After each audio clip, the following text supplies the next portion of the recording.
Yeah. What's up, my people? This is ShowBizz. Don't. All right, man. Look. All right, man. Look. Who we have today for all of my show business partners? We have the man down, the strap season. We have the terror, Fernando Garcia, 12-1. What's going on with you, man? What's going on, ShowBizz? Nothing much, man. Just getting ready for fight week. Word, now fight week. You're talking about September 28th. That's right. This Saturday. So LA. who will you be fighting? I'm gonna be fighting a guy, Juan Lopez. He's actually nearby. He's here from Fort Worth. I'm in Dallas, so we'll be meeting in LA. Word. So what are you doing to prepare for Lopez? I'm gonna tell you this. I've seen a fight of yours, okay? And you got one of those educated jabs. I'm gonna tell you that, Fernando. You have one of those experienced, educated jabs. Now we know you can hit like bricks, but I'm talking about that jab. And there's that traditional Mexican style, but you seem to be one of those boxers. Yeah, you can grit it out with the best of them, but you use a lot of your boxing ability. Now, where did that come from? A great amateur background, or? Well, I think that comes along from just being around good people. I've been blessed that when I started boxing, I was actually I was introduced to, not really introduced, but I was around Arrow around the whole ever since day one. So I've been seeing things, been learning things. I guess you could say I have more of a Mexican American style boxing. So not your typical Mexican brawler. I can do it both though. I've been in a Mexican style fight before, and turns out I got a lot of that in me too. But we're still learning. We're always learning. We're learning every day. You know what? That's a good segue, because I wanted to know why Man Down to be a part of Errol Spence's promotional company. Why Man Down? So you're saying you kind of came up with Errol Spence? Can you explain that a little bit? Oh, I mean, I definitely came. I would say I definitely came up because when I first stepped into a boxing ring here in the United States, I was brought into a gym, and then he came in maybe like a week or two after that, which was around the time when he was going to the Olympics. So I would see him. I would actually, I watched him spar. I think the first time I ever really paid attention with him was because he was sparring his coach, Derek. Right. And ever since then, I've always been around. I've been around it. That's kind of how we linked up. Word. Now, your age, you have a record of 12-1. Okay, great record. Right. But you're 31, right? That's right. Now, so that means you turned pro a little bit later. And hey, look, me as a boxing fan, a true boxing pugilist, I understand people like Rocky Marciano starting late. More currently, Deontay Wilder starting late. But what happened? Why did you start late? Your professional fighting so late, your professional career? Well, I started boxing around 17, about 16, 17 years old. Been in the gym, to be honest. I like to say I'm not human just because I don't think I've missed a day in the gym since then. I've always played.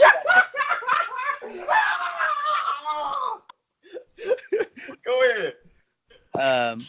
The way I looked at it is the same way you're telling me. I started late, so I'm playing catch up. I'm still playing catch up, and in my head, I'm always trying to catch up to the guys that had the amateur background. I like to say I'm trying to reach perfection, which is impossible, but that's what we're trying to do, reach the impossible, right? Right. Word. Yeah, so, I started my professional career kind of late. Amateur was slowed down a little bit because I was actually illegal at the time. Yeah. So whenever I wanted to do something like, nationals or something like that, it came up that I couldn't do it because I didn't have legal status at the time. Luckily, Obama came into office and he helped me out, man. Yeah. Now, hold on. Wait a second. When you're talking about the amateur background not being deep, I have a friend, professional boxer. He's like a brother of mine. His name is Frank Galarza. He didn't have a deep background, but he pushed Jarrett Hurd to the limit. Now, there's a lot of people that feel, that including myself, if he did have that deep amateur background, he probably would have beat Jarrett Hurd. And if you look at the way J-Rock, the way he approached Jarrett Hurd, taking a fight to Jarrett Hurd, Frank Galarza did that a while back. So a lot of times it's instinctual. And like you said, coming up with Errol Spence and having that fighting dog in you fighting every day, I know you're picking up some of that. Do you spar with Errol Spence? No. I don't spar with him. He's too heavy. Word. He's a little too heavy for me. I'm in the 120s. He's 147. So I did that once. I sparred a big guy, and you know, took a good shot to the ribs, and they're like, okay, you don't need to be doing that no more.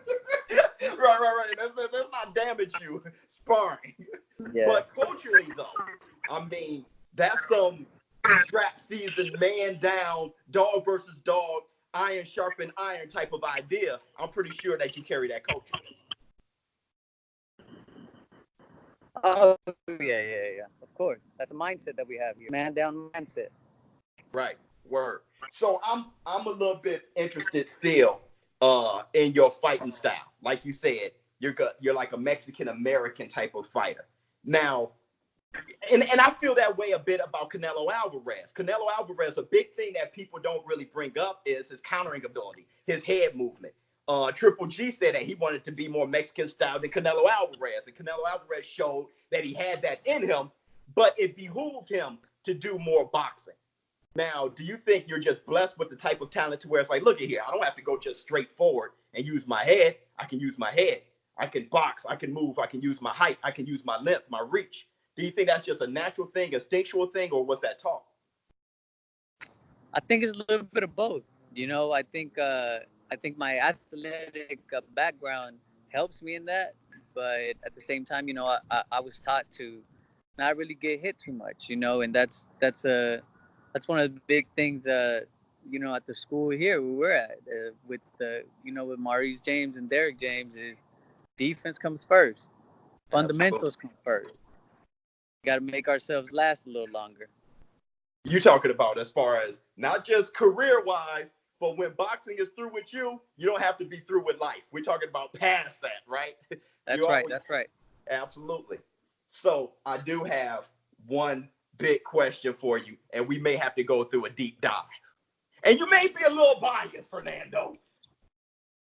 I want to know how that fight is going to go. Errol Spence versus Shawn Porter come September 28th.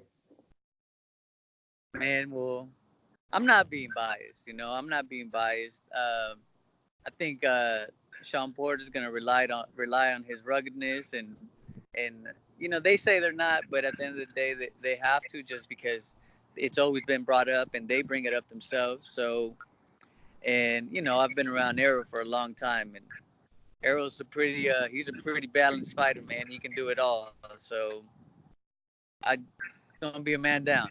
Wait. For everybody who's going to go to the to bet on the fight, to put their money on the fight, are you saying there's going to be a man down as far as a KO? Yeah, I think it's gonna be a man down. Yeah. Hold on. Body shot. How's it going to go? Is he going to wear him down or one hitter quitter? I think he's gonna wear him down. I think people are gonna be surprised. You know, just like he surprised everybody without boxing Mikey Garcia. I think he's gonna out rugged Shawn Porter. And you know what? Do you think that is a mindset of his, like trying to prove everybody wrong or just show how great of a legend he is? Like, hey, look at here, man. I purposely wanted to outbox Mikey Garcia since you guys said I'm just going to walk him down. And since you say I don't have the knockout power after having Mikey Garcia survive these 12 rounds, I'm going to knock out a guy who's never been knocked out. Is that just a pride thing that you think he's carrying, like to show everybody, prove all the critics wrong? No, I don't think that's it. I think it's just that's the thing that makes him special, is that you can't really read him. You don't know what he's coming with. And at the end of the day, he has it all. It's tricky, man. You really never know what he's thinking or what his mindset is. Just like he is in the ring, he kind of is in real life too. The guy he's hard to read.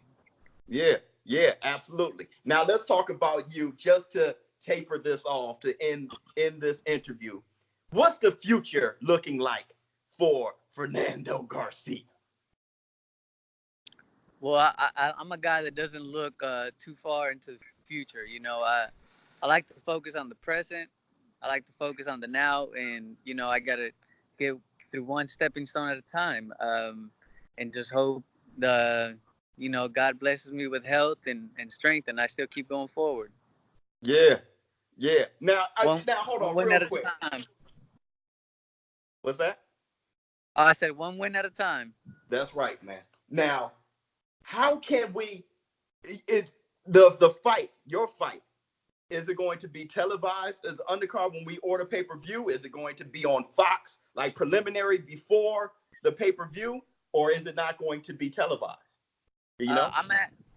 I'm actually not sure. I know that whenever they do pay-per-view events, they usually they'll have it when you order the pay-per-view. You know how they as soon as the event starts, you can go to that channel, or they'll do a YouTube stream. Fox pay-per-view does a YouTube stream of it. Okay, that's how we're going to check you out. To all my show business partners, check this guy out. Like he said, Mexican-American style fighter. He's definitely rugged, fists like bricks, but an educated jab, using his height, his footwork, and everything included, man. I like you very much, man. I'm looking forward to having another interview with you after the fight. I know you're going to come out victorious, Fernando. Appreciate that, bro. That's right. ShowBizz, little dope. I'm out. Huh.